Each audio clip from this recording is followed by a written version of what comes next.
I know I left that spirit book somewhere around here. Well, time to start with the radio, I guess.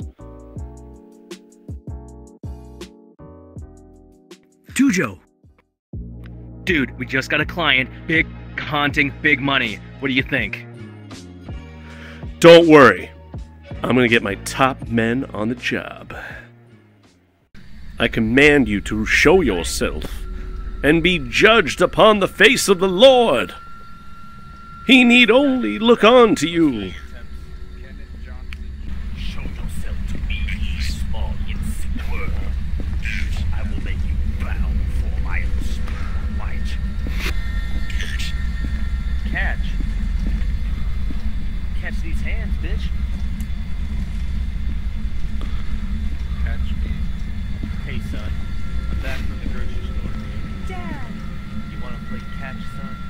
Yeah, Dad. Catch his hand. It said catch through a plate.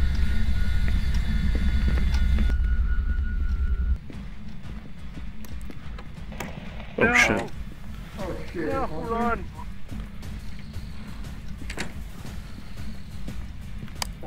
I saw it in the room, I thought.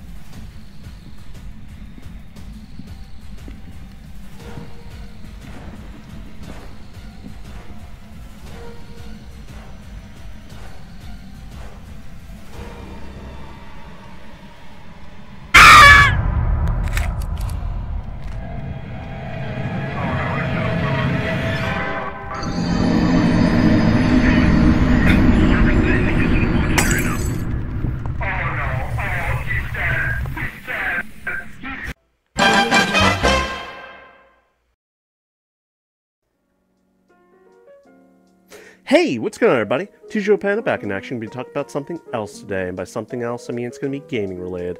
And by gaming related, we're going to be talking about a particular game, you might have heard of it, called Phasmophobia. Yeah, it's inexplicable how Phasmophobia and Among Us were some of the two most popular games back in October amongst the online gaming community. But yeah, I don't know, maybe if we combine the two, instead of like trying to determine whether or not an alien is like secretly acting behind your back, killing your crewmates, you're trying to determine whether one of your teammates that you bring on one of these expeditions are actually a ghost and are viciously killing your teammates behind your back. Yeah, I know, terrible idea. But I digress. Phasmophobia is unique on the gaming scene for the simple fact that it's about, you being or assuming the role of a ghost hunter. And when you embark on one of these contracts, yeah, each mission, if you want to call it that, is considered a contract, as in you're doing this for, like, payment as a job. And I don't know, like, I guess my first impression was like, this is Ghostbusters, but no, this ain't no damn Ghostbusters. You don't get no plasma blasters, you don't get no, like, cross streams, you don't get any of that, like, fancy equipment. You have basic bare-bones equipment, and you're going on to these hunts for, like, ghosts, and you're trying to determine whether or not there's a ghost in the area. So I guess my perception is less Ghostbusters and more, like, half-rate Scooby-Doo gang without the dog. But yeah, as far as like the gaming actually goes, it's actually fairly enjoyable. I mean, I picked it up last week for about 15 bucks off Steam, and for a VR game, it's pretty bare bones basic, but all in all, I would have to say that like it's definitely an experience worth enjoying at least once in your gaming career. All that being stated, the vast majority of people I found online actually utilize the desktop version as opposed to the VR version. So your mileage may vary as far as like replayability and such like that. I have to admit, like after 3 to 4 rounds, like things start to get a little samey after that, but it's still fairly enjoyable. Like it definitely depends on the team that you bring with you or whether you decide to go off on your own. But yeah. I guess I'll just go ahead and like talk about the game overall, like the game mechanics, things that you could expect, things that you might experience if you decide to like pick this game up and play it for yourselves. But I guess my number one biggest complaint about the game so far is that you walk very slow in this game. You're like a 95-year-old paraplegic person that's like barely hanging on by a hair's thread to your walker. And like, I don't know, sometimes your teammate will be like, dude, the ghost is attacking, run! And I'm just like, oh yeah, let me just Harlem shake my way across the floor here and try to get to the other side and try to hide long enough for the ghost not to find me and kill my ass. Yeah, that sounds great. Bitch, if it were me in this kind of situation, I wouldn't just stand there or even shimmy and shake my way across the floor. I'd be fucking jumping out of the window fast as you can say, like, Ghostbuster. No, I don't know. Like, you know, so, I'm gonna get into the game mechanics here in a couple minutes, but, like, yeah, if you, like, actually have played this game, you'll know exactly what I'm talking about. And I guess, like, the whole reason that you walk so slow is for the simple fact that you're, like, it's to create that brooding ambiance and sense of, like, you know, despair and dismay that you are a helpless, underpaid college student trying to embark on these ghost expeditions when the ghost is actually trying to kill you. You're basically helpless to stop it. That's not entirely true, but it's mostly true. Like, when this ghost has, like, you dead in their sights, and they want to come over there and shank you with something, there ain't a whole lot you're going to be able to do. And you're going to see why in a couple minutes here. But, yeah, like, apart from my gripes, like, all in all, it doesn't really do a whole lot to detract from the game experience, but it just raises a lot of questions for me. I guess the image in my mind is less brooding, scary ambiance and more like a drunk dude that's trying to get his way to the bathroom at 4 a.m. in the morning after, like, 4 Michelob Ultras. But yeah. Alright, so, what do you expect? When you jump into a game, you start off in a garage. There's this, like, British guy that talks to you over the radio, and he basically indicates he's been looking for more jobs for you to work, like, you know, along the way. My issue with that is, who the fuck is this British dude? What is his relation to you? And second of all, why are you starting off in this, like, garage? Like, I guess you're part of, like, the Ghost Hunters Association in your local neighborhood, and you're too poor to afford an office, so you just work out of somebody's garage. Whether it's the British dude or your own, I have no idea. But I will tell you this, there ain't a whole lot going on in that garage. Basically, you can pick your job, you can buy some equipment from this overpriced dealer, or you can play what you could consider to be basketball. I don't consider it to be basketball. Every time I fucking try to lob the ball, you gotta lob it with such force that you're about to smash your controller against the wall. And, like, if you fuck it up, the basketball drops out of your hand like a bowling ball. And it doesn't even really bounce on the floor. It just goes, like, you know, it doesn't really function like a real-life basketball. The other activity that you can do while you're waiting for teammates to join, your friend to finally get done eating or whatever the fuck they're doing to join your game, is stack paint cans. Yeah.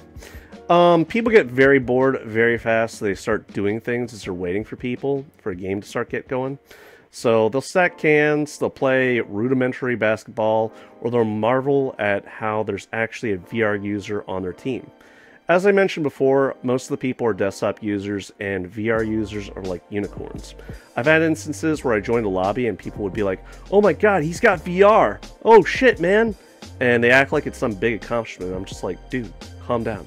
It's just VR. I'm no different from you. Apart from the fact that I can actually move my hands, which strangely don't really move, as in, like, the fingers don't move. They're stuck in place. They're just placeholders. But yeah. I'll talk about all that in a sec. There's a lot of things I need to talk about in this video. Okay, so, garage. Whether it's your garage, or the British dude's garage, or somebody else's garage, I don't know. But the whiteboard is basically your nexus of information. You're going to have to interact with the whiteboard in order to do anything. So, basically, the first thing that you want to do is you want to look into your bottom left-hand corner. Well, I guess the first thing you want to do is decide if you're going to play this game alone, or with friends, or with randos online. If you decide to do it alone, all you have to do is prick play and just jump into a game. It could be just you. Just you and whatever ghost you're dealing with. If you want to play with friends, you're going to have to memorize a little code and give them the code over Discord, or whatever means of communication that you want to utilize in order to relay that information to them.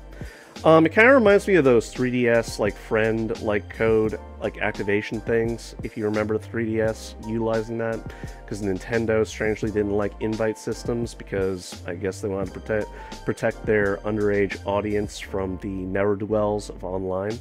I don't know, but, like, I guess it works for what its intended purpose is. But yeah, like, you exchange that code, and whoever has that code is going to be able to join your game. Twitch streamers should probably take note of this, because if somebody in your stream sees that code, they're going to be able to join. And you have the power to kick them if you so wish, but just bear that in mind. If you want to play with randos online, basically you have the option of creating a public server yourself, or you can join off of a pre-made public server that somebody else made and like see what happens. I'm just going to say right now that the age variation is quite vast. I've had games where I played with adults, I've had games where I played with teenagers, I've had games where I played with little kids. That last statement I should have probably redacted, because Chris Hansen, if you're listening to this, I don't have any interest. I've actually jumped out of lobbies when I found out that I was playing with a bunch of squeakers. I'm sorry to say that. I'm not trying to be a gaming elitist here, but I deal with enough bullshit on the daily to not merit that kind of like interaction. Like, all it does is raise my blood pressure and like get my anxiety up and stress me out, and I don't need to deal with that. So if you're a young guy and you're watching this, if you're an annoying like 8-year-old kid to 12-year-old kid, I probably don't have that much interest gaming with you. I'm sorry to say. Like, depends on how hyperactive ADD and ADHD you happen to be. Anyway, that's all said. I'm just warning you that the people that you play with on Phasmophobia are going to be a mixed bunch. I've seen just as many kids as I've seen teenagers. Teenagers, they got their own issues, but overall, I'd rather play with them than little kids. Alright, so, that all the way, you decide to either go it alone or pick a team. Okay, so now, if it's your turn to pick a job, if you're just playing alone, obviously you're going to be able to pick any job you want. Contingent on your rank. Yeah, as you complete jobs, you start to level up and gain experience over time. You're going to gain natural experience, like how you actually know how to play the game. However, in-game, you also earn experience from completing jobs.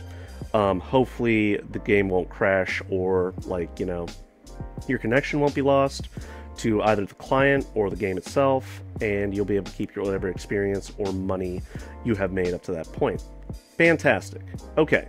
So, that all being stated, you pick a job, you have 3 ranks that will determine how much you get paid and how difficult the actual job is. There's intermediate, there's amateur, intermediate, and professional. Obviously, professional is what you want to pick if you want to earn the big bucks and get a lot of experience. Amateur is probably what you want to pick when you just start out the game. You know, you don't really know the ropes, you're kind of learning as you go along. Pick amateur, at least for your first 2 games. After that, if you're feeling confident, you go ahead, like, jump to that professional level. Me personally, I find amateur games to be kind of boring, so I always go for the professional games at this point. I settle on intermediate if that's all that's available. And remember, most of this stuff is randomly generated, so you're never going to be sure what kind of jobs are available to you. Alright, bam, you picked your job. What do you gotta do now? Well, you can assemble a team. Like I said before, you have to exchange your friend code to whatever friends you want joining you. If you don't want a certain friend to join you, don't give them your code. You know, maybe you don't like the way somebody plays. I don't know. Maybe you want a new change in company. Just remember, you know, you have a relative high degree of control here. Okay, so you got your little team of Scooby-Doo wannabes. Underpaid college students trying to pay down their student debts. Great. What do you do now? Alright, this is the point where you need to decide what kind of special equipment you want to buy. You start off with basic equipment like a spirit book that enables ghosts to communicate with you through writing, a spirit box, which is basically a radio that emits static unless the ghost is actively communicating with you, usually in one-word answers. There is the EMF Reader, which I don't actually know how an EMF Reader functions, but it's basically going to detect any disturbances or readings in the electromagnetic fields of a given space and basically tell you whether or not supernatural activity is occurring there. There's also some other things. There's also basic flashlights, a UV light. The flashlight will obviously illuminate your path in front of you. And you're going to need a pretty decent flashlight because a lot of these areas are going to be very dark and foreboding, and you need some way to navigate through the dark. Alright, The UV light is probably pretty self-explanatory. It's what police use to determine whether or not bloodstains or viscous fluids like semen is like present in a given area. That's going to enable you to like find out if the ghost actually left fingerprints on any objects or like various other things going around. Okay. There's also like, so that's basic starter equipment. You get that for free. If you want to actually buy stuff, like, there's plenty of things on the market available. But oy vey, look at these prices. Dear God, I cannot buy my butt of this. Like, a lot of this stuff is overpriced shit that I don't know where you're buying from. I don't know if, like, you as, like, the procurement officer or, like, some sort of, like, supplier is supplying this stuff to you. But I get the sense that you're buying from, like, a middleman because, like, a lot of this stuff is vastly overpriced. Like, $20 for a glow stick? Bitch, I would fucking beat up some ravers on my way over to, like, a frickin' site than, like, pay $20 for a glow stick. Granted, the glow stick is one of those UV light, like, alternatives to the UV light, but I don't see what the point is. Like, it's not a decent alternative to the UV light. In fact, it's a step backwards, and you're paying for it. Whereas the UV light, generally speaking, from my recollection, you get that shit for free. I don't know. Like, $15 for salt? Unless that's, like, that pink, like, Himalayan salt shit that you get that's, like, considered premium salt. I would just, like, go to my local McDonald's, grab a fistful of salt out of the dispenser, and take that shit with me. I wouldn't pay no $15 for salt. Like, some of the other stuff, like a $50, like, price tag for a strong flashlight, you never want to use the basic flashlight, because basic flashlight is shit. It's not going to illuminate your path more than, like, 10 feet in front of your face. So, I would definitely, like, pay $50 for, like, you know, a strong flashlight. But I know for a fact that in real life, I could buy a $15 LED flashlight that would illuminate my whole backyard in pitch black darkness. So, yeah, the prices are out, like, you know, pretty jarring and, like, unacceptable. But after you complete so many jobs, money is going to be of no issue to you. You're not going to be quibbling about prices because you're going to be making money hand over fist if you get good at the game. And it's not that hard to get good at the game. It's more like establishing a procedure, a play style, and various other components to enable you to be successful in your expeditions, or I should say investigations. Other than that, it really comes down to whether you want additional of certain things, like video cameras and things like that. I'm going to get into equipment when you're actually on site, but like for right now, I guess the only thing that's somewhat reasonable is the crucifix being $30, if the crucifix itself is actually made out of metal. I suspect it's actually cheap plastic with bits of wood mixed in as like sort of like a faux wood sort of deal. But I don't know. Like, I don't know who you're buying this shit from. I don't know if this is officially branded material that you're buying from like the Ghost Hunter Society. Yeah. Your mileage may vary as far as all this equipment goes. All this equipment will make a difference. Like certain pieces of equipment, it's not considered to be mandatory, but it will definitely make your life a lot easier on your little hunts. Okay, so you buy a certain retinue of equipment and you are ready for your, like, to go on site. Alright, so you basically have everybody in your little team there ready up. Once they're readied up, they are ready to go, they are good to go, you go out to the site. And you basically press start game, and this is the moment of truth.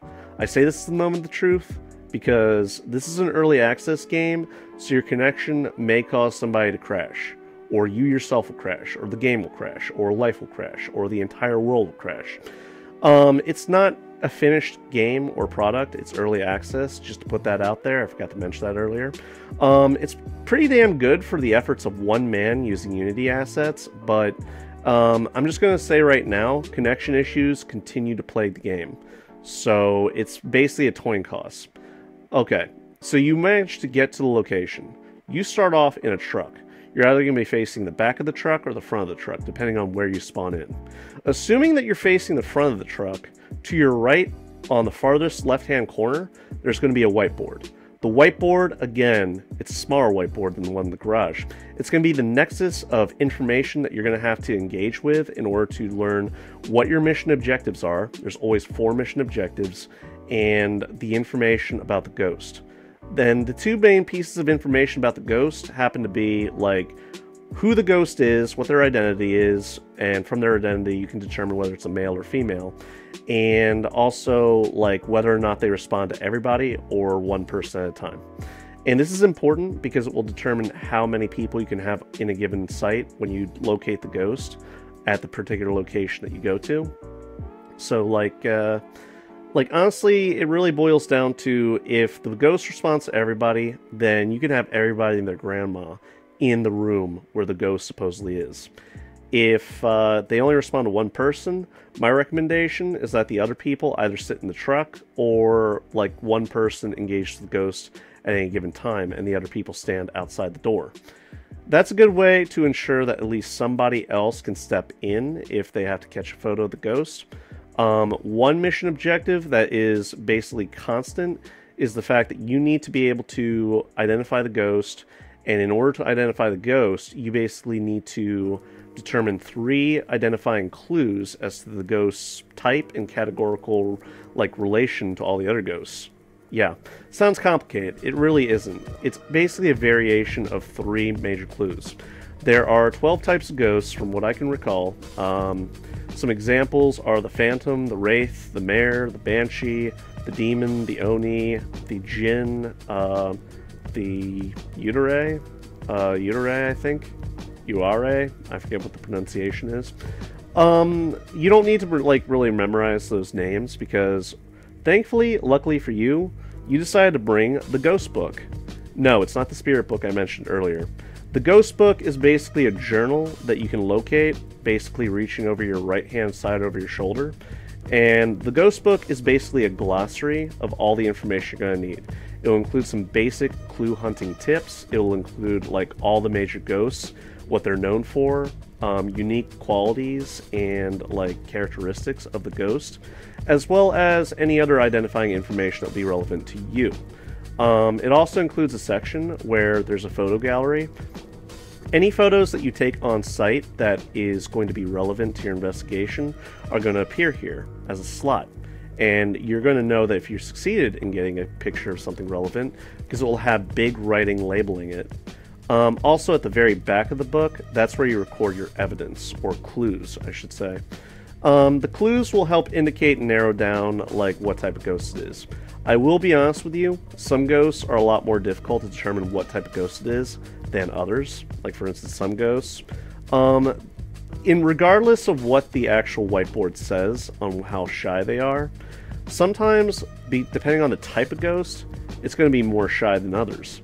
As in, it's going to be difficult to get a response out of them or get them to do something that's going to help identify them. Other ghosts is going to be pretty piss easy. I will be honest with you, there have been some games where I had to take a wild-ass guess, and I usually got it right because I played the game long enough to determine like certain characteristics or have a gut feeling. That gut feeling, don't take it for granted, it will actually serve you well in the games ahead. Anyway, to the right of that is a blackboard. The blackboard is basically a bunch of computer monitors strung together that are going to give you accurate readings of whatever information they're supposed to relay. The top left is basically a map. You're going to be able to look at your teammates as well as the location of the power box. The power box is important for every location because sometimes the ghost likes to fuck with the power. Or you turned on too many lights in a given location and the grid just couldn't handle it. So the breaker box just automatically shuts off. Now the reason that this is important is because in the darkness, you're going to start to lose sanity. Like, depending on what happens at the location, or just sitting in the dark for too long. Your sanity is going to basically affect how often the ghost is going to fuck with you or try to attack you. And the ghost can kill you. In fact, that's the central theme of this game. The ghost can and will attack you like at varying points of your given mission. However, we're not going to get to that right now. I'm going to mention that a little later. Okay, so we covered that. To the right of that is basically a sound system. It'll pick up sounds that are occurring within the location, the property. That's not very important unless you brought sound sensors with you to pick up like active sound going on in there. If your teammates are in there and they're talking up a storm, that's going to affect the sound system. The sound system is most accurate when it's like picking up sounds that the ghost itself is making. Okay, to the bottom of the map like basically, that is going to show you a rundown of your sanity. Your sanity is conveyed to you through a percentage. The percentage is from 1 to 100. 100% obviously means you have full command of your mental faculties and you're going to be able to function like a normal human being. Fantastic. 1% basically means you're a raving lunatic and the ghost is probably going to kill you. What lowers sanity? Wandering around in the dark aimlessly is going to lower your sanity incrementally. Certain ghosts are going to lower your sanity further just simply by existing. Also, bearing witness to ghost events, or locking eyes with a ghost, or being exposed to certain supernatural events that are very jarring, that's also going to lower your sanity. Your sanity is basically going to determine how frequently the ghost is going to be attacking you. If you have a percentage about 1 to 25%, expect the ghost to be a lot more active in trying to actively kill your ass before you can even get out the door. That's definitely happened to me. There was one location that was so massive, by the time me and my team actually located the ghost, every 5 seconds, whether we coughed, farted, breathed, or even talked to each other, the ghost would be on our ass like freaking flies on shit. And that's just how it is, you know? By that point, you should either have something called a sanity pill in your inventory that's going to restore sanity. Now, I don't know what the sanity pills actually are. I'm not familiar with any particular drug on the market right now that just magically restores your sanity. But hey, there you go. These pills restore sanity. Maybe it's actually LSD or like cocaine, like in a pill form that you ingest that was prescribed to you. Because they come in prescription bottles. Yeah, I actually have no idea what they are. But, yeah, I've been told not to question it, so there we go. It'll restore your sanity. And, like, fairly immediately, which is pretty jarring. Okay, so to the right of the sanity meter is going to be basically an activity monitor. The activity monitor is a monitor that basically measures supernatural and occult activity occurring in a given location. If you're on a scale of, like, 1 to 4... that means that the ghost is, like, responding to your presence. It's, like, you know, starting to get active. If it's at a 10, that means the ghost is very active, and it's probably doing something behind the scenes. Probably prepping to, like, go on a hunt. I'll talk about hunts in a bit. Anyway, basically anything underneath that is basically just basic activity. The ghost is active, and it's actively going about its haunt. Yeah, so, like, a 10... hunts, like a ghost hunt, is basically where the ghost is actively hunting you and trying to kill you. Don't worry, you're going to know if the ghost is trying to actually kill you. I'm going to get to that in a bit. Alright, so you have all of that figured out. You turn around and you're basically treated to the site of a computer monitor to the far right, and basically shelving units containing all of your equipment to the left of the computer. Always remember that for every property, you start off with a basic key. The basic key is going to enable you access to the property itself. It is basically located to the left of the computer monitor. You should pick it up. Alright, you've picked up the key. The computer monitor relays to you a live video feed from CCTV like footage relayed from the property. Most properties will only have one active camera if it's a small location. If it's a big location, you're going to have full view of all major locations on the site. Usually excluding the room that you're trying to go to that the ghost happens to be in. I don't know who set up these CCTV monitors because a lot of these properties, at least 2 of the big ones, they look like they've been abandoned for years, like decades even. But who knows? Maybe somebody that was affiliated with your little crew installed these CCTV monitors for you to look at. You also have the option of bringing your own computer equipment, basically a video camera that uplinks to the computer monitor itself. That's highly recommended because there's a particular type of ghost phenomena that you're going to have to catch that is considered to be a clue. That would be ghost orbs. Ghost orbs can only be seen, I believe, in the dark, so you're going to have to make sure that the lights are off. Just remember that the ghost can and sometimes will turn on the lights just to fuck with you. And sometimes they won't turn them off until, later, you know? Well after you needed that vital piece of information. Just something to bear in mind. Okay. So, to the left of that, you can start to equip your character with all the basic equipment that you're going to need to embark on this investigation. You can only carry up to 4 things with you. If you're a VR user, that's going to be 2 things on your hip, left and right, or 2 things in your hand. So that's a maximum of 4 things that you can be carrying with you at a given time. My recommendation is in the very beginning, you should probably carry an EMF reader, possibly even a ghost box. Always bring a flashlight and like whatever doohickey or like thing that you want to strap to your left-hand side. Usually should be like objective oriented, because some objectives require you to actually catch like EMF activity or a motion sensor activity. It really depends on the mission, but I would start off with an EMF reader and a spirit box. The spirit box is vital because it will enable you to communicate with ghosts, although only certain types of ghosts will actually respond to you. Always remember that when you go into a location, leave the lights off before using the spirit box. If you leave the lights on, for some reason the ghost really doesn't like that, they're not going to communicate with you.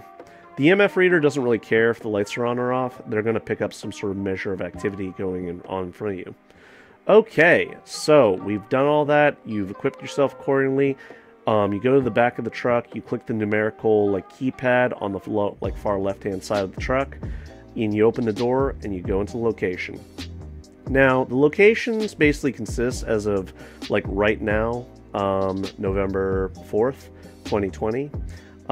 Basically, the locations consist of a high school, an asylum, a suburban household, and a farmhouse. Each location has a specific floor plan and size relative to the others that will basically impact how you proceed and how casual you can be in proceeding with the mission. Now just remember, professional jobs usually do not give you a grace period of setup time, so hypothetically speaking, you could step onto the property and immediately experience a ghost event or the ghost actively trying to attack you, depending on the circumstances. I've never had that happen really, but it could be a possibility. There are talks right now of a prison and a mansion being added to the game, which are also going to be considered very large locations, so that's something to look forward to. Again, being this is an early access game, you're going to be able to experience developments as time goes on. More and more features will be added to the game.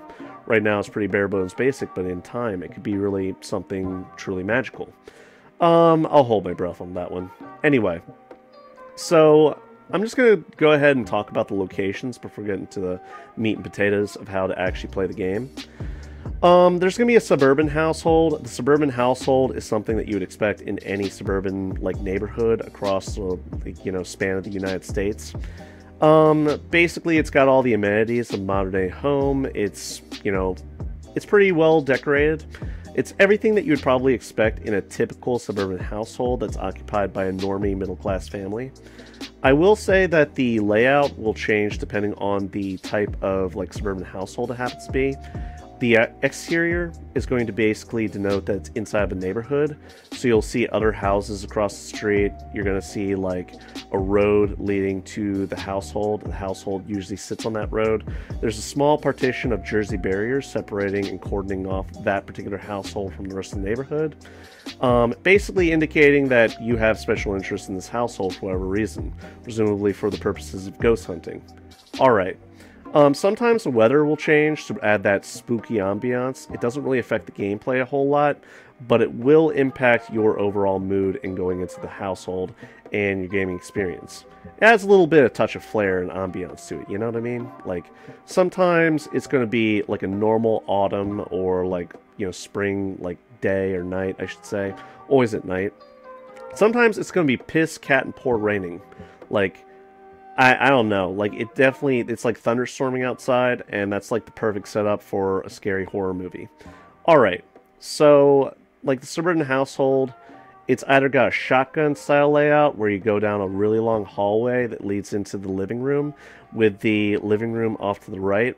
Sometimes you step in and you actually experience the living room directly connected with the kitchen, which is all accessible from the front door. All in all, I've seen basements on these suburban households, but I've also seen it in the case being that, it's either a first floor and second floor, with the power box being in the garage, or it's just going to be a first floor and a basement, with the power box being in the basement. I've never experienced a situation where the ghost was actually occupying the basement, but I have had situations where the ghost happened to be occupying the kitchen, you know? Usually it's either going to be a hallway ghost, it's going to be a kitchen ghost, or it's going to be a basement or garage ghost. Just, you know, putting that out there as far as expectations goes. You're going to have to actually physically determine where the ghost is, and certain things happening in the given room will help you give like a dead giveaway as to whether or not the ghost is there. Okay, also, the suburban household is the only household between the four that I've seen a piano like actually be on site and be interactable. The piano is interesting because like if the ghost happens to be occupying the room with the piano, usually a living room or like a dining room, then sometimes the ghost is going to interact with the piano. You're going to hear keys go off, you're going to hear other things go off. Other signs of ghost activity in the suburban household happen to be like objects getting thrown off the side of the room, like picture frames getting thrown off the wall, like things like that. Lights turning on and off. All signs that you should be looking out for when trying to determine where the ghost is at the suburban household. Okay. The next location up from the suburban household happens to be like, you know, the cabin in the woods, or, you know, the farmhouse. The farmhouse is basically out in the sticks. It's deep out in the boonies. It is basically in the middle of nowhere, but fuck nowhere.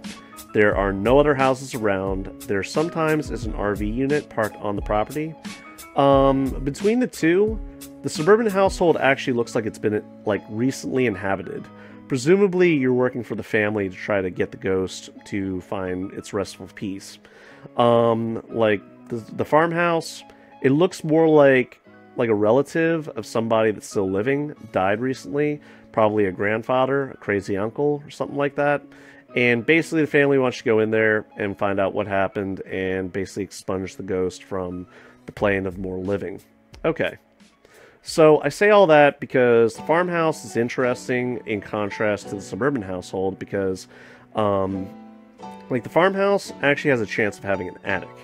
Usually it's 2 stories tall, although 3 stories if you count the attic, and that's strongly the case. There have been occasions where the ghost happens to be inhabiting the attic, although that's not always the case. Also, there are things called voodoo dolls. Voodoo dolls are basically little dolls that have googly eyes, like red googly eyes, X's for stitches on the mouth, and they look a little bit unusual compared to everything else around them, usually like, you know, stuffed rabbits or stuffed bunnies and stuff like that, or teddy bears. The voodoo doll is very distinct from that, and supposedly if you throw it up in the air and let it fall, the voodoo doll is actually going to slide in the direction of where the ghost happens to be. It's not always accurate though, because it's very janky. Like, I have had instances where the voodoo doll itself would fly across the room at like a breakneck speed, and like other times it didn't do anything but just flop on the floor.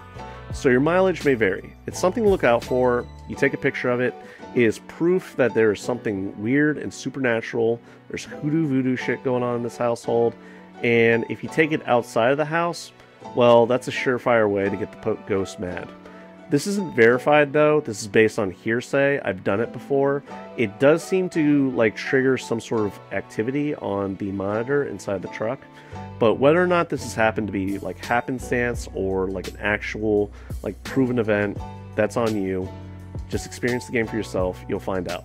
Alright, so the farmhouse is probably spookier than the suburban household for the simple fact that it's out in the middle of nowhere. It's very dark, like even when the lights are on, and like overall you have a strong chance of finding the murder weapon on the property.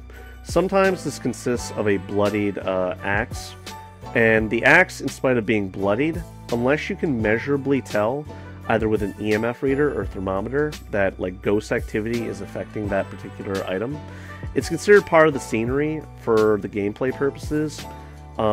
Take a picture of it anyway, because sometimes it's tangentially related to the victim, or the ghost I should say. Anyway, I've only found like that sort of particular phenomena occurring at like the farmhouse. I've never seen it happen at the suburban household. Suburban household is always clean, picturesque, and what you would consider a normal house to look like. Cabin, not so much. There are signs that weird things have happened. I found the axe, like, you know, basically hammered into the wall, like struck through the wall, sometimes in the bathroom, smashing the mirror, which indicates to me that some fucked up shit was going on in that household, but hey, who am I to really question that? Maybe the guy really just woke up one day, was hammered, and saw himself in the mirror and didn't like how he looked, and he just decided to smash the mirror, and then he died from a heart attack, presumably at how ugly he was. I don't know, like, you start to think these random ass, like, scenarios in your head as you kind of, like, think about everything that's in front of you. Okay, well, so you have those two locations. The next step up is the high school. Now, James Brownstone High School clearly loved James Brown. I'll be honest with you. I actually take on the James Brown mantra of, like, acting like a preacher when I try communicating with the ghost. Here, I'll play a clip right now.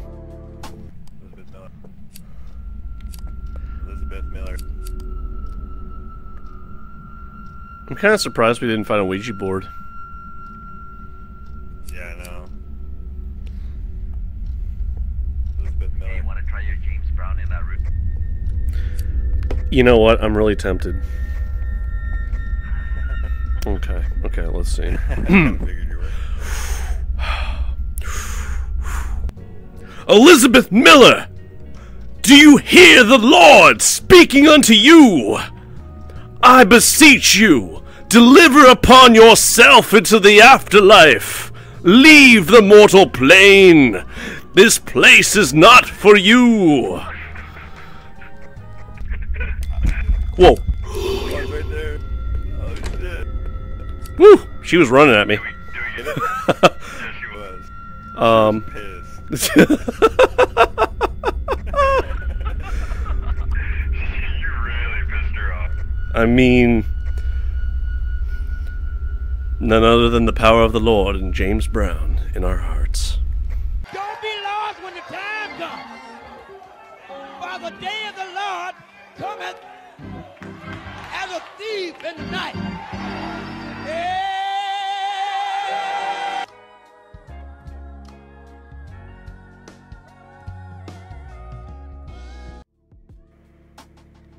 I feel good. Anyway, the James Brownstone High School is, like, actually, like, in spite of how large it is and how massive the floor plan is, it's actually not considered to be the biggest, like, location that you're going to be investigating.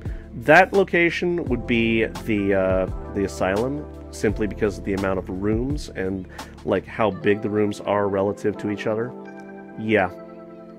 Still, in spite of this, the James Brownstone High School, the backstory that I can glean from it is that a bunch of unnatural murders had happened, or I should say unnatural deaths had occurred on property. And ever since that happened, well, the school was closed down. You still have, like, ready access to all of the CCTV, like, footage, like, relayed to you. However, as it stands, it's been like abandoned for several years now. And once you go in, it's got a spooky ambiance. There's, like, shit and, like, material everywhere, graffiti all over the walls. Alright. As far as this location, I found that the ghost most frequently inhabits a classroom, sometimes, like, one of the science rooms at one of the four corners. So you have two levels of the school to look forward to. The power box in this location happens to be, like, usually located behind the stairwells, although that's not always the case. Sometimes it's a maintenance closet that's off to the side and it's very hard to locate. You're going to have to refer to your map. Something I should mention about the map is that whenever you're investigating these locations, always, like, look at the map inside of the truck and try to reverse that in reference to you when you're actually walking on the property. The reason for this is because the location, like the entrance to the location, is always positioned on the top of the map when you look at it in the truck. Therefore, if you're facing the property, it's going to be to the reverse of whatever you expect it to be, like going off of the map, because, you know, like topsy-turvy and trying to determine, like, cross-reference map. It really depends on your navigational skills. But anyway, the school, there ain't a whole lot going on in the school. I've never found bone evidence. Something I forgot to mention earlier. Occasionally on these properties, you're going to find a bone just sitting around. I'll be honest with you, first time I saw a bone just laying around, I thought, like, it was just a dog bone. like, you know, the family or whoever was living there had a dog on property, and animal services probably took the dog away, and they left behind whatever the dog's proper, like, you know, belongings happened to be, and the bone happened to be one of them. But no, that's actually considered DNA evidence. Now, what's weird about this is you would imagine that a forensics team from the local police department would have probably bagged that up and took it with them as evidence. But no, they just left a bone, discarded bone.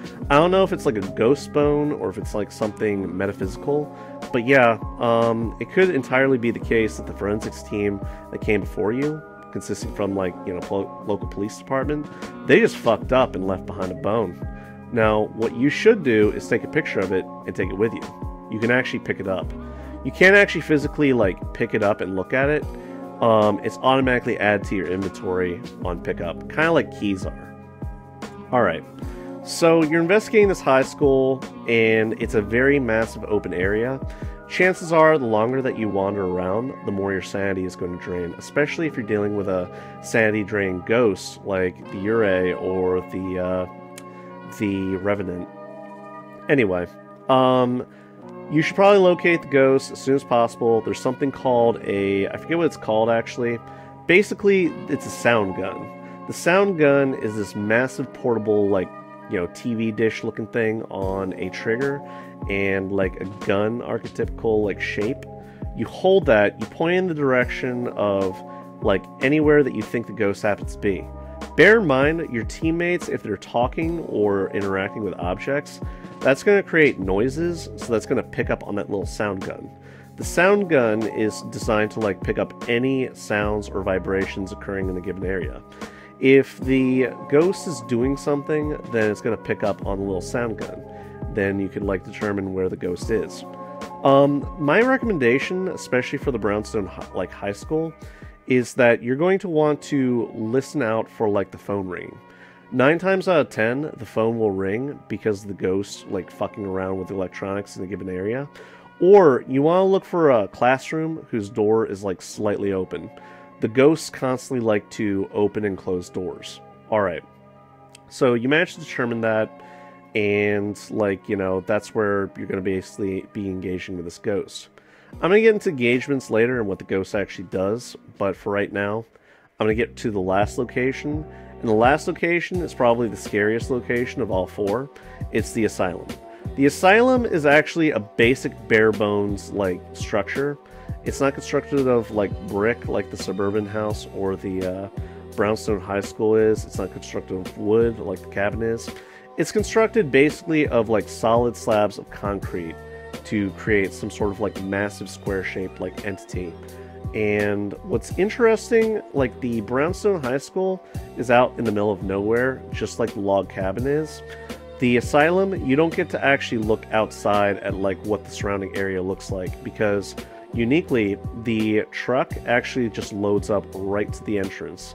And you're like, as soon as you step off the truck, you're going to already be in the major like welcoming room or foyer or whatever you want to call like the entrance to the Asylum. Yeah, the Asylum is just a pain in the ass. It's even more of a pain in the ass than the high school. Because at least the high school offered variations of like locations inside the high school.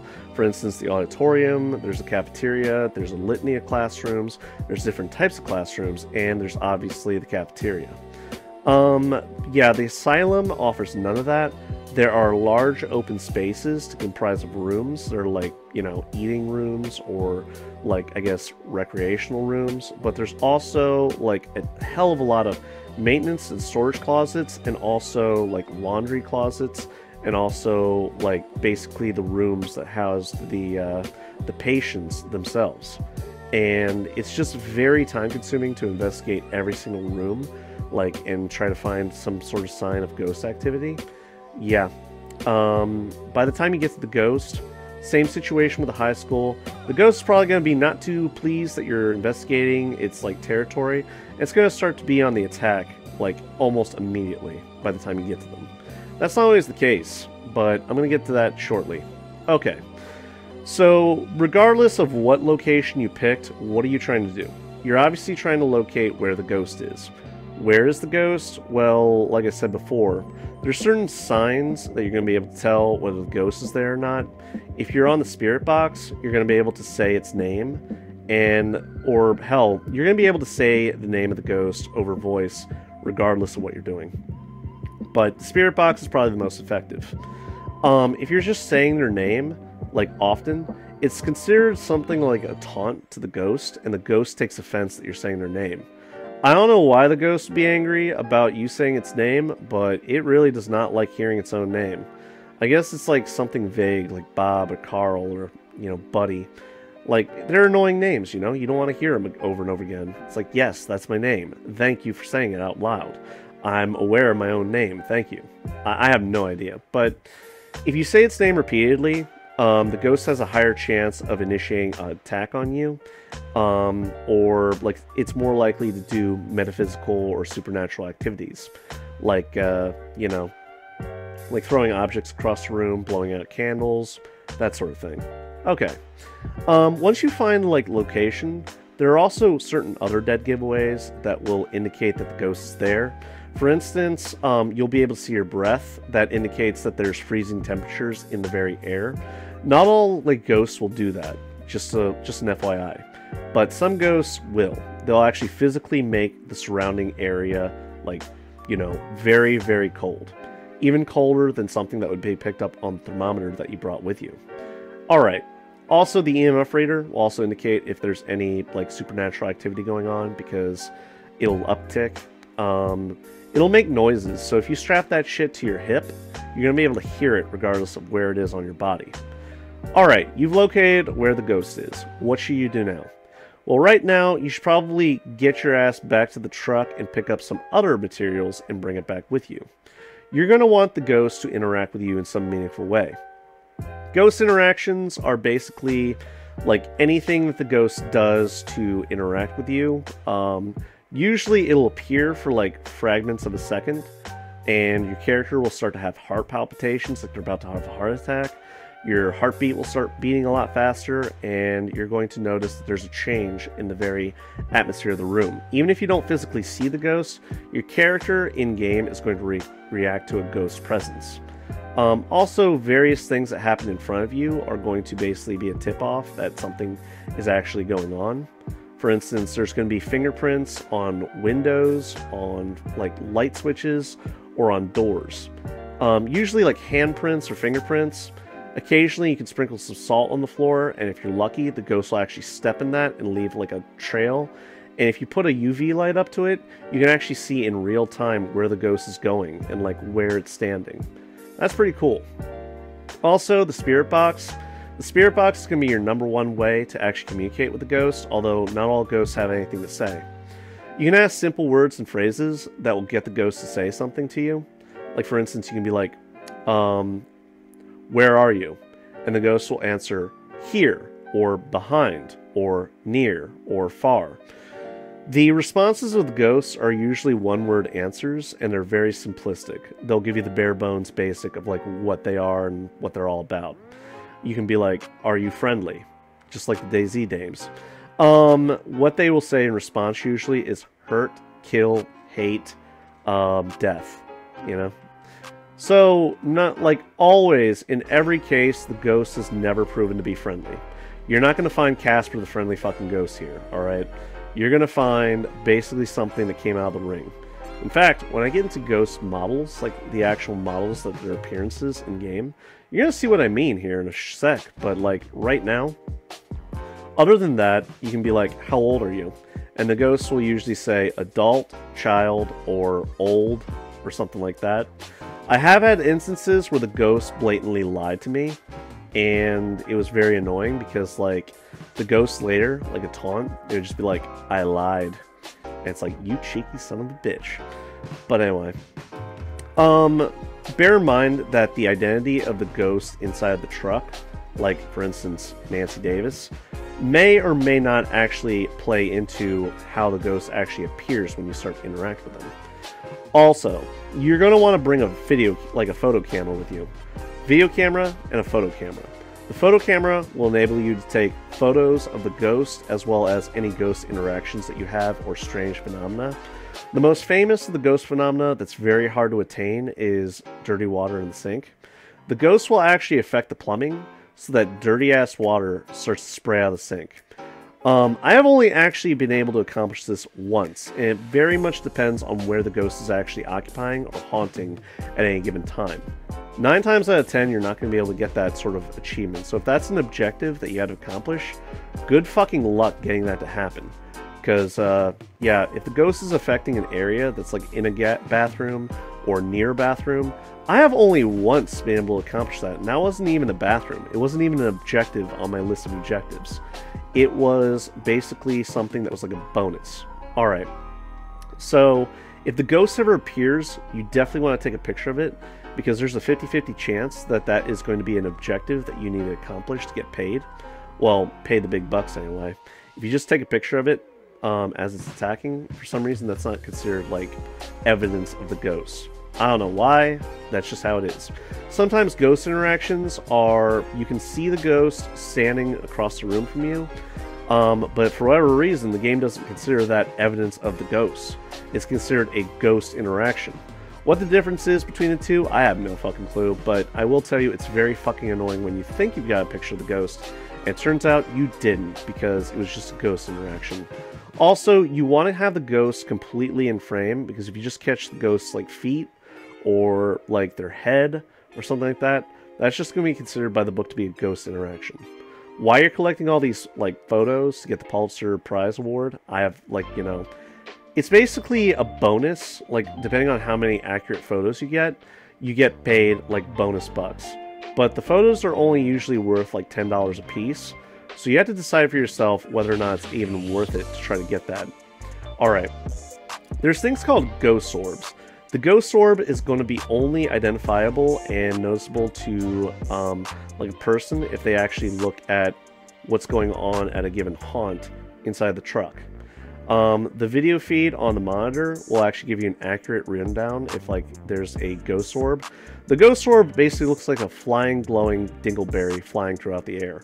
Or Navi from, you know, Legend of Zelda N64. Or like a firefly. It's going to be very noticeable, but don't take it at face value. The location of the ghost orb will not always indicate where the actual ghost is at any given time. It basically is just a sign that the ghost is around. I will tell you one time, like, I found a ghost inside of a cafeteria in the school, and that was a pain in the ass to deal with for the simple fact that the ghost could not be detected by a motion sensor. The motion sensor as a piece of equipment is basically going to detect whether a motion is happening in front of you or not. The problem with that is that ghosts, like ghost hunters that had died to the ghost, can trip the motion sensor. So that's very fucking annoying. I actually had that in a game where an observer, once you die you basically become a spectator, they kept triggering off the motion sensor by accident because they didn't think it would affect the game. Yeah, it does affect the game, so if you're an observer, be very judicial on how you interact and how you traverse the like plane of existence that you happen to be in.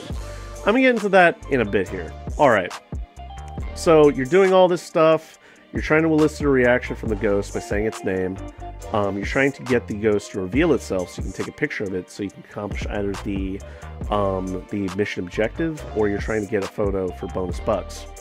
But uh-oh. The ghost starts to attack. The ghost can initiate something called a hunt. The ghost hunt is where the ghost is actively pissed off and it's trying to hunt your ass down to kill you, usually in a brutally like efficient manner. Alright, how do you know if it's a ghost hunt is attacking or not? Well, that really entirely depends on whether or not like your flashlight is flashing on its own, on and off. If it's flashing on and off, tick tick tickety means run your ass out of there or you're gonna get killed. The good news is the ghost will usually not spawn into the room that you're currently in unless you happen to be that unlucky. I usually have never had that happen. The ghost will spawn into corporeal being like 10 to 15 like feet away from the location that you happen to be inhabiting at the time. 30 feet at most. And it's going to make its way to the last location that it knows you. So that means what you do is you're going to have to relocate from the location that you happen to be in and hope the ghost doesn't find you. Sounds will attract the ghost's attention. your light being on will attract the ghost's attention. I know it sucks, but that's just how you have to do it. My recommendation is finding a closet and hiding in there. If you have VR, there's a bug right now that if you lay perfectly still on the floor, the ghost will not be able to touch you. There's also another exploit where you can jump onto the kitchen counter or a table, and the ghost will actually not be able to attack you. The problem with that is if you lean too far down or you look down, the ghost will be able to grab you for whatever reason. I don't know what the significance is of looking down, but yeah, you want to keep your head up and you want to be aware of whether you're being attacked. I forgot to mention something. You can communicate to your teammates via the radio. There's a radio on your left-hand side, on your left-hand shoulder, and all you have to do is reach up there and click down the button to actually hold it down, and you can communicate to your teammates that way. During a hunt, you're not going to be able to do that. All you're going to hear is garbled garbage being relayed back to you. The ghost is obviously fucking with your electronics, so you're not going to be able to engage with your teammates while the ghost is hunting. Now, ghost hunts are usually about 1 to 5 minutes in length, although I've seen slightly longer or slightly shorter. It really depends on a number of factors and what type of ghost is actually trying to hunt you. But yeah, it's at this point that you want to avoid the ghost at all costs. If you do not avoid the ghost is going to brutally murder you in seditious ways. And in my case, the first time that I got killed by a ghost, it was by a little girl. Looked like she was just out of the ring. Long black hair, dirty white dress, you get the picture. I don't know, apparently all the ghosts, regardless of the type of model that they actually have, the ghost's hands will look exactly the same. I don't know what this little girl's deal is, but she had ugly ass man hands. It always happens the same. If the ghost actually finds you and initiates contact with you, you get caught, you get pulled from behind by these ugly ass man hands, you get pulled into the netherworld, someplace that looks like a cross between Hellraiser and Silent Hill, and you're basically a body bag in a burlap sack shaking from the ceiling, and then the lights go off, and then you're suddenly suspended in this sort of strange realm of purgatory. It looks like something right out of Silent Hill. Yeah. So I'm just envisioning, the little girl from The Ring, and she's got ugly-ass man hands, the type that could look like they could feasibly choke a badger if she so wished to. I don't know, but, that's just the mental image that I had in my head. But apparently all ghosts have the same type of hands, and they're these massive, huge, ugly-ass zombie hands that just grab you from behind and brutally kill you. Alright, so what are the actual, models of the ghosts that you can see? Well, there's this big fat guy who looks like a bear of a man. For instance, don't always assume that the name is going to accurately depict the gender of the person or the model that you're going to be dealing with. I've had kids, I've had adults, I've had men, I've had women. I've had one ghost that happened to be, called Nancy Davis. And I'm just going to tell you right now, this wasn't no damn Nancy Davis. This was Butcher Pete. It was some massive bear of a man that was wearing a, butcher's apron, and he was carrying a knife. And, yeah, this wasn't no, Nancy Davis. Or who knows? Maybe because it's 2020, this particular ghost happened to be a transgender ghost. Something right out of the Babadook. I don't know, but, this wasn't no Nancy Davis, right? This is more like Butcher Pete. There's also, this old man that, has a really long beard. He kind of has a fucked up looking face, and he looks like he's been through some really hard times. Probably right out of the 7th layer of hell, for all I know. There's also, a naked dude who basically looks like a meth addict. Got scars all over his body. Presumably how he died. Probably had a heart attack because of the methamphetamines raging through his system. But yeah, this dude, he looks kind of weird. I didn't bother looking down to see if there was actually junk or twig and berries, if you know what I mean, the franken beans between his legs. But yeah, he's naked. He's not too happy that you're in his house. He's gonna kill your ass if he gets up to you. There's also little girls. The one that I can remember offhand, looking like she's from The Ring, long black hair, dirty white dress, basically got man hands that can choke a badger. I don't know. She's kind of a weird one too. There's also a variant that was uploaded recently to the game that's basically also a little girl, except this one's a crawler. She crawls around, she's got dirty blonde hair, and she looks fucked up. She basically looks like the girl that your parents said you should like invite to your birthday party when you were like 6 years old, but you didn't really want to because she was kind of a mutant. Yeah, she looks like that. There's also an old lady who looks like your grandmother on meth that was probably a holdover, got turned into a zombie. Or maybe she pulled an all-nighter trying to watch her soaps and, well, you happen to make the mistake of walking into the room and just looks at you with those dead, cold eyes of hers. Ah, Grandma, please, no. Yeah. Also, there's like, I think that's it, actually. I don't remember there being, like, a young lady. Like, I mean, when I say young lady, I don't mean like, I mean like 20s to 30s. I don't recall ever dealing with a lady that was like that young. It's always been like old dudes or old women. A middle-aged dude looks like a butcher, or like little girls. I don't remember ever seeing a little boy. Anyway, that all being stated, the character model doesn't really matter a whole lot, and the like gender of the ghost doesn't really matter a whole lot apparently. It doesn't really detract or influence the game all that much, because all the ghosts, in my experience, they make sounds like this.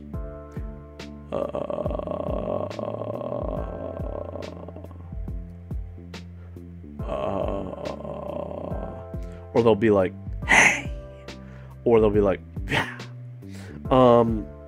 They will make these sounds basically to announce their presence, and when they're on the hunt. If they're on the hunt, expect to hear a lot of because yeah, I mean, I guess it works, you know. It's somebody said something like The Grudge, like there was a ghost from The Grudge that would make that sound. I never watched The Grudge, but I kind of want to now after playing this game. Anyway, so when the ghost reveals itself, whether it's a ghost interaction or if it's a hunt, they will make sounds that basically approximate to what I just relayed to you right now. Alrighty, so how can you prevent a hunt? Well, see, you have something called a crucifix. The crucifix, I initially thought, was something that you have on your inventory and you basically like hold up to the ghost to ward them off. That is completely irrelevant and like not useful to actually like stopping the ghost in its tracks. Apparently the phantom like is a particular type of ghost. If you take a picture of it while it's like revealed in front of you, it'll actually cause it to disappear for a bit. I wouldn't try this during an active hunt, but it might work. Might. Big word, might. If I reliably be able to identify the ghost prior to a hunt, I'm going to try that out and I'll report back in the comments section of this video. It might take a while though, because I haven't seen too many phantoms these days. Alright, what you have to do is you have to set up the crucifix in a location that you think the ghost is going to spawn in from. Or you can try, if you're feeling ballsy and particularly lucky, you can try to throw the fucking thing at the ghost while it's actively attacking you. This is only going to work if it's within 3 meters of where the ghost actually physically spawned into. So it's very unlikely that you're actually going to be able to accomplish this vital task without it brutally murdering you in your sleep. Yeah. The other thing that you can do, and this is actually very important, you should always carry a stick of sage and a lighter on your body. The smudge stick, as it's called, is actually rosemary and sage wrapped up in a little bundle. What you're supposed to do is light it on fire and hold it in your inventory and then like go in and out of the room where the ghost is haunting to like cleanse the room. That's actually going to be a mission objective occasionally. But yeah, what I always do is I usually just light it on fire and throw it like a bug bomb into the room that I think is the ghost is haunting. Alternatively, while the ghost is actively haunting you, what you can do is you can light that shit on fire, throw it behind you. That's going to give you about 10 seconds of free grace period to get your ass out of the room and to a new location, and the ghost is not going to be able to track you down. Certain ghosts will fixate or hone in on a particular person, and they basically obsess over that one particular person as like their arch nemesis. That's going to be especially useful for that. Certain ghosts will be prevented from actually going on a hunt for the duration of about 10 minutes. Well, not 10 minutes, like longer than the period they otherwise would. But yeah, your mileage may vary. I would definitely rely on the smudge stick. It saved my ass like more times than I can count, but it doesn't always work as intended. For instance, it might throw the ghost off your trail. However, the ghost on its own, through the use of its own AI, will just happen to stumble into the room that you happen to be hiding. You can be like me and take a chance. I have had instances where I hid in the corner of a room, and a ghost, for whatever reason, couldn't find me, even though I was out in the open area. This is highly unrecommended and only as a last-ditch effort if you couldn't find a closet in time. But yeah. Other than that, I have to say, like, the ghost hunts, it really comes down to, like, a gamble.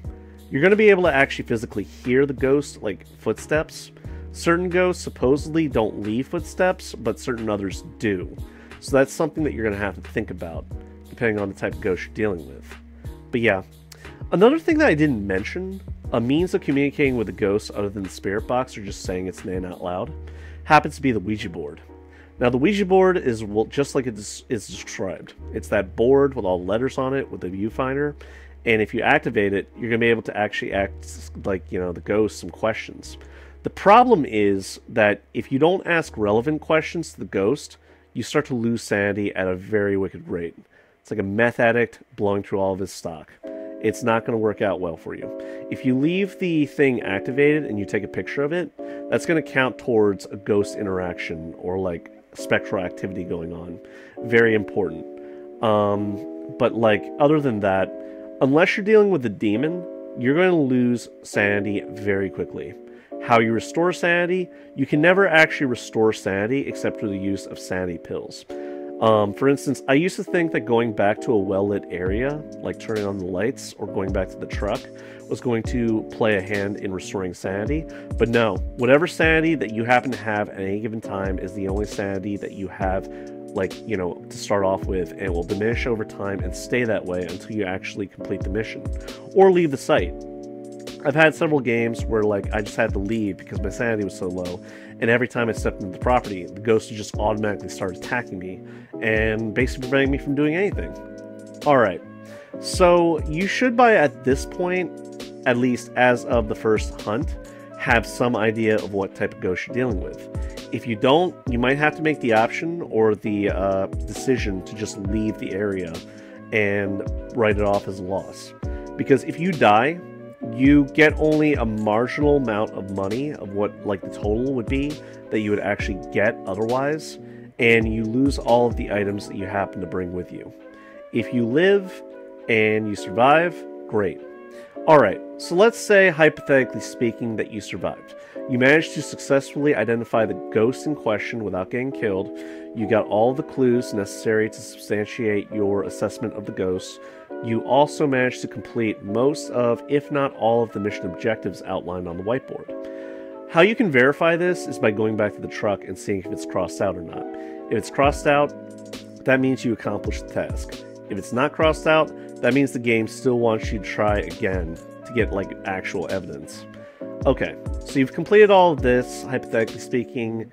You basically have to leave the property and get back to your truck to make a final assessment. You have to record all the evidence in your little logbook, and you basically decide if you're going to leave the property.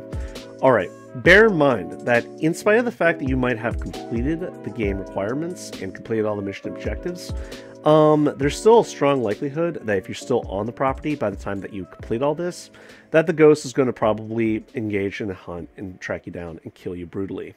Alright, there have been instances where I had a friend stand in the doorway, and, like, when the ghost tries to lock the property down, basically my friend prevented, like, the door from closing. Hell, the first time, I didn't even know that was a possibility. I did that, apparently. I saved my friend's life, and we both managed to leave the property unscathed. Don't count on that happening anytime soon, though. Not too many people are willing to just stand in a doorway all day and stare blankly out in space, alright? Some people are, but it's also very game-breaking. Like, you're not supposed to be able to do that. I'm pretty sure it's going to be fixed in future game patches, but for right now, it happens to be a thing that you can do. Also, I have had some instances where the ghost itself fucked up the door. Like, they destroyed the door for whatever reason, and the door was wide open, enabling you, in spite of the fact that there was a hunt going on, to just waltz out the door. Very dangerous to try, but hey, I mean, it's better than just staying in a scary-ass house with a ghost actively trying to kill you. Alright, you managed to leave the property, you successfully identified the ghost, you completed all your mission objectives. You are now in your truck. Depending on whether or not you got all the evidence that you needed to corroborate your story on what type of ghost it was, you're going to have to engage with your friends and verify some of the information. They experienced something that you didn't. Did you experience something that they didn't? You had to come to a consensus on what type of ghost it is for all of you to get the money. You don't have to, but like somebody has to be right on the team, you know? So like you have to have a certain level of confidence in, you know, evidence and clues and such to like make that assessment. All right, now it's time for you to leave. All you have to do is click those numerical like values after you successfully recorded everything in your logbook. You click the numerical keypad at the back of the truck will close, and you'll drive off into the night. I have no fucking clue who is driving the truck, whether it's one of you, implied, or if it's that British dude that keeps talking to you over the radio. But I will say this, like, I always envision that at the end of every mission, you celebrate either your success or, like, you're honoring your dead friends by going to the local Taco Bell or Mickey D's for a late night meal. Also, I don't mean to be one, like, I don't mean to dig too deep into this, but none of that stuff that you brought with you is strapped down. Like, it's not in its own little containment, like, you know, cushions or pads or anything like that. It's just left in trays to like roll about, and some of that equipment is pretty fucking pricey, so I wouldn't be doing that in real life if like that was me. Also, there's no other like chairs other than the computer chair to sit down in and like actually strap yourselves in for like the ride ahead. There's also nothing keeping that computer and the monitor and like, you know, the desk strapped down or bolted down to the floor. There's no safety regulations for the back of the truck. So, like, I don't know. I'm not, like, you know, that driver, if he hits a bump, all that shit's just going to go flying. And, like, all of that, like, gear that you brought with you is going to get smashed and thrown about. And you yourself are going to start bashing your heads together until you die. But who knows? Maybe it's, like, a really, really careful driver. All right. Rinse, ladder, repeat. You wind up right back where you started, in that garage. You get to see on the whiteboard how much money you got, whether or not the ghost was the ghost that you identified in your logbook, and how much money you earned for the mission. Fantastic. Alright, so basically you're going to want to take photos of the ghost at all times because that's going to give you bonus money. Also accomplishing certain objectives or finding more evidence or even materials to substantiate your story is also going to get you bonus money. I wouldn't recommend it, but something that I've been wanting to do is I've been wanting to run into the property, find out where a ghost is, quickly turn around and take a selfie with the ghost. Not very recommended. It's also a surefire way to get you killed if you happen to be doing that during a hunt. But hey, if I'm going to go out, might as well do something that was, you know, worthwhile. You know what I mean? Nothing says popularity on Instagram like a selfie with a ghost. A ghost Instagram. A ghost selfie. Alright. So that's pretty much Phasmophobia. You can have any variation of everything I mentioned. If there's something I forgot, I will quickly append it to this video before release. But I think I'm fairly confident in giving you a solid rundown about how Phasmophobia works and all little ins and outs of it. I obviously don't have enough time here to tell you every freaking little thing about it, but all I can really say at this point is you should probably go out there and pick up this game. It's only $15. I think it's $13 right now because of the sale, but $15 is a fairly affordable price tag to ask for an early access game that's fairly unique. I mean, you're not paying Space Marine 12 or like, you know, Hero of Altair where you're like some MMORPG main character. You're very humble. It's a very humble game. There's not a whole lot of story here. A lot of the story is something that you just kind of have to make up in your head to substantiate what you're trying to do. I will say this, like one last thing I will say, is like this is all based on the efforts of one individual using Unity. I recognize that based on the gameplay as well as the assets that are being utilized, this seems to be a Unity sort of project. And the reason I say that is because a lot of the models that I see are basically things I could recognize from VRChat inexplicably utilized here. And as you all may know, VRChat uses heavy use of Unity for all of its basic functions. So it's not beyond the suspension of disbelief that this game did the same thing. Also, that's not entirely true about the whole one person operation.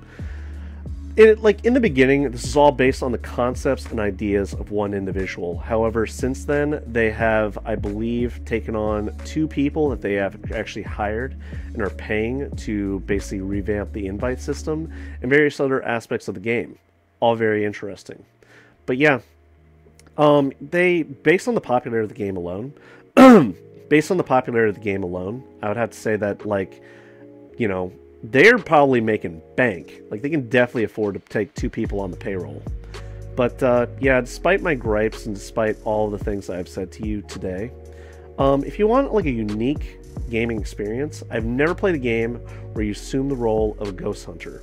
This is definitely something that stands the test of time in contrast to other games that might be horror-related. And given the fact that it's very versatile, you can have VR people, you can have desktop people. I will say this, VR right now, like if you actually play the game and you're in VR, to other people, you are not going to look like a normal individual. Because, like, I'll try to play some footage of, like, how you look like when you're in VR, but you walk like you're drunk. Like you're a drunk dude at 4 a.m. that had 4 Niccolo Ultras, and you're trying to make your way to the bathroom. That's the mental image that I get whenever I watch shit go on in the game. The hands do not work. There's no articulation of the fingers, so like your hands are pretty much placeholders when you grab and pick up objects. But yeah, in spite of all that, I would definitely pay 15 bucks. Hell, a friend of mine was even nice enough to offer to buy the game for me if I'd just play it with him. So 15 bucks, definitely affordable. I'd pick that up as soon as possible and start playing. I think it's about $13 right now with the sale, if the sale's even going on. But yeah, I mean, I guess that's pretty much everything. If you don't really think this is the game for you, maybe you should just, you know, go visit a friend and try it on their account if they're nice enough to let you play on their PC. And, but yeah, this is not a game that you can really fight back against your common enemy, the ghost, because it's a fucking ghost. But yeah, I guess that's pretty much all I gotta say about it. Anyway, guys, hope you enjoyed the video. Till next time, take care and peace. I hope you all have a better one.